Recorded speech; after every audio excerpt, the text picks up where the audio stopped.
Hello student, তোমরা যারা ক্যালকাটা ইউনিভার্সিটির আন্ডারে থার্ড সেমিস্টারের ছাত্রছাত্রী আছো এবং তোমাদের রাষ্ট্রবিজ্ঞান সাবজেক্টটা পাস কোর্সে আছে, তোমাদের জন্য আজকের ক্লাসটা খুবই গুরুত্বপূর্ণ।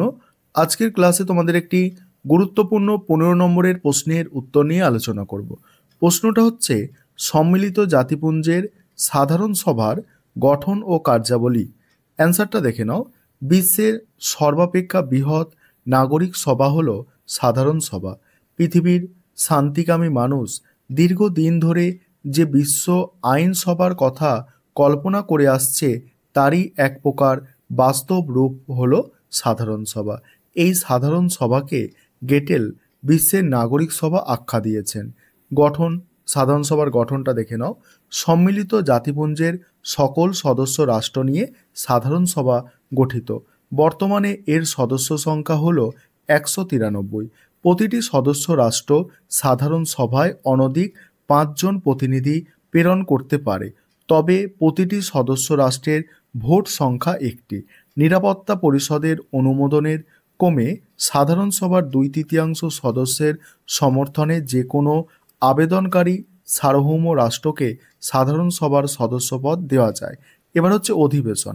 সাধারণ সভার অধিবেশন বছরে একবার বসে এবং তা বসে সেপ্টেম্বর মাসের তৃতীয় মঙ্গলবার। সাধারণত 3 মাস ধরে এই অধিবেশন চলে, তবে নিরাপত্তা পরিষদ বা অধিকাংশ সদস্য রাষ্ট্রের অনুরোধ ক্রমে মহাসচিব সাধারণ সভার বিশেষ অধিবেশন আহ্বান করতে পারেন 20 নম্বর ধারা অনুযায়ী।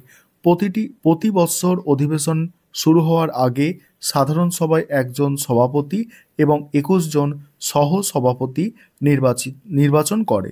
এবার আছে দেখো ক্ষমতা ও কার্যাবলী। জাতিপুঞ্জের সনদের 10 থেকে 17 নম্বর ধারাগুলিতে সাধারণ সভার ক্ষমতা ও কার্যাবলী বর্ণিত হয়েছে। সাধারণ সভার কার্যাবলীকে নিম্নলিখিত কয়েকটি ভাগে ভাগ করে আলোচনা করা হলো।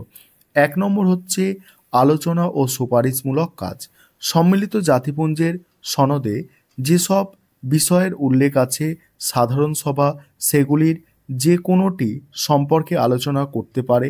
আন্তর্জাতিক শান্তি ও নিরাপত্তা সংক্রান্ত যে কোনো প্রশ্নই সাধারণ সভায় আলোচনা করতে পারে।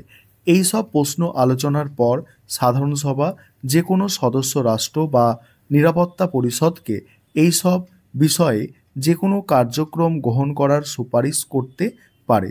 তবে কোনো বিষয় যদি নিরাপত্তা পরিষদের বিচারাধীন থাকে, সেই বিষয় সম্পর্কে নিরাপত্তা পরিষদের অনুরোধ ব্যতীত সাধারণ সভা কোনো আলোচনা করতে পারে না।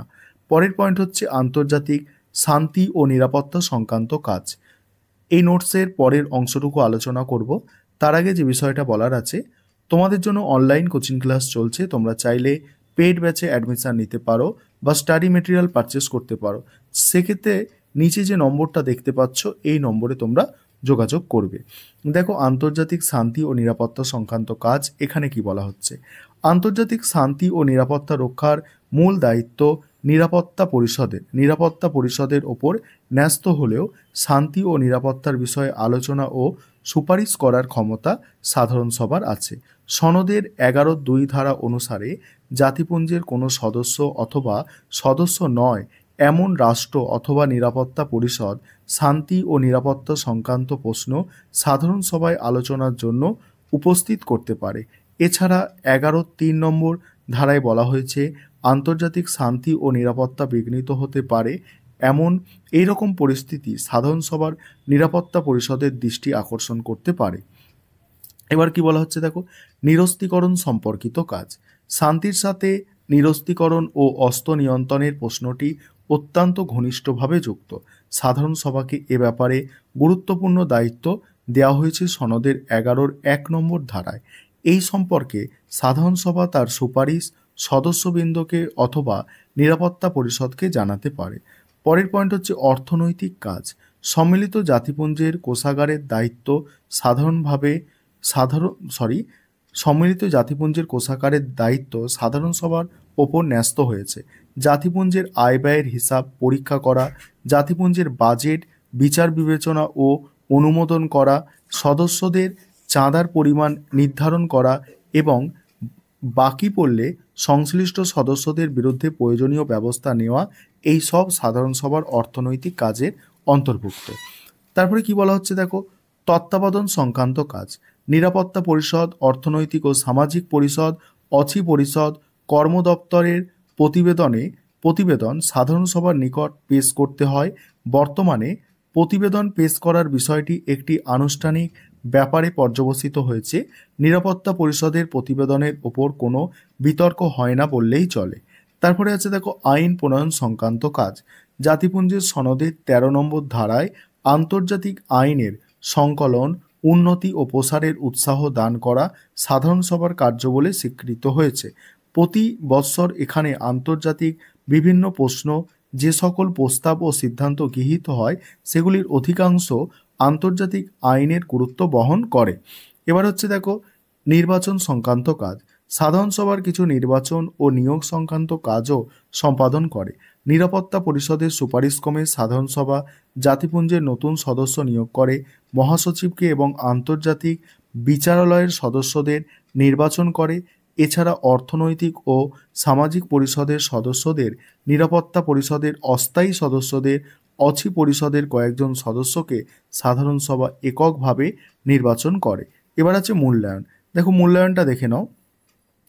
একথা অনস্বীকার্য যে জাতিসংঘের ব্যর্থতার প্রেক্ষাপটে আন্তর্জাতিক শান্তি ও নিরাপত্তাকে নিশ্চিত করতে সনদের রচয়িতারা সম্মিলিত জাতিপুঞ্জের নিরাপত্তা পরিষদের হাতে ব্যাপক ক্ষমতা দিয়েছে। কিন্তু তার অর্থ এই নয় যে সাধারণ সভার কোনো গুরুত্ব নেই, বরং দেখা যাচ্ছে দিন দিন সাধারণ সভার গুরুত্ব বৃদ্ধি পাচ্ছে। এই গুরুত্ব ও মর্যাদা বৃদ্ধির মূল কারণ হলো নিরাপত্তা পরিষদের অচল অবস্থা। স্থায়ী সদস্যরা ভেটো ক্ষমতার অপপ্রয়োগ করে পরিষদকে শান্তি রক্ষার কাজে লাগাতে পারেনি। কোরিয়া যুদ্ধের সময় পরিষদ সিদ্ধান্ত নিতে না পারায় সাধারণ সভা শান্তির জন্য ঐক্যের প্রস্তাব গ্রহণ করে সংকটের সমাধান করে। তেমনি সুয়েজ ও হাঙ্গেরি সংকটে সাধারণ সভা রাষ্ট্রসংঘের জরুরি বাহিনী গঠন করে শান্তি রক্ষায় এগিয়ে আসে। সনদে বলা হয়েছে, নিরাপত্তা পরিষদ যে বিষয় নিয়ে আলোচনা করবে সাধারণ সভা তা নিয়ে আলোচনা করতে পারবে না।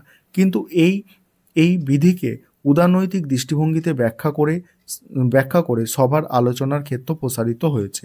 এই ছিল তোমাদের একটি গুরুত্বপূর্ণ 15 নম্বরের প্রশ্নের উত্তর।